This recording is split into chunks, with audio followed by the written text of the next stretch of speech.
चोली लेला सतरंगिया चोली लेला।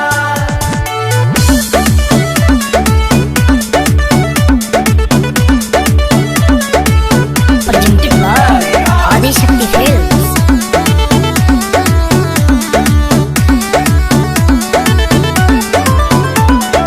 होलिया में आइल बाटे नया नया भरजन, एगो दूगो लेबू का तू ले लो दुई दर्जन। चोली बोले के चोली लाल पिया हरियर। होलिया में आइल बाटे नया नया भरजन, एगो दूगो लेबू का तू ले लो दुई दर्जन। पुरन का चोली गंगा जी में कोई दो विसर्जन। पुरन का चोली गंगा जी में कोई दो विसर्जन।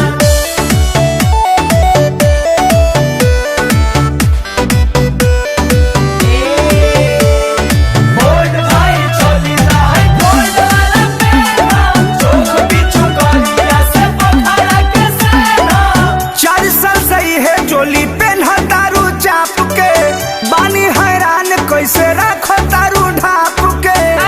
चोली बोले के चोली किया वो तू सट के देखो फिर ये भौजी, किया फर बाट ले लो एगो बा फिर ये भौजी।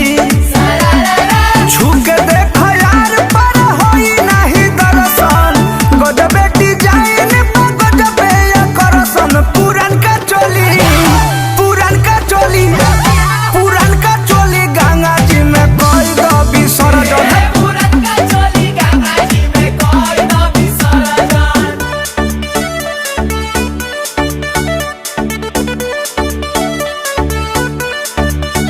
चोली लेला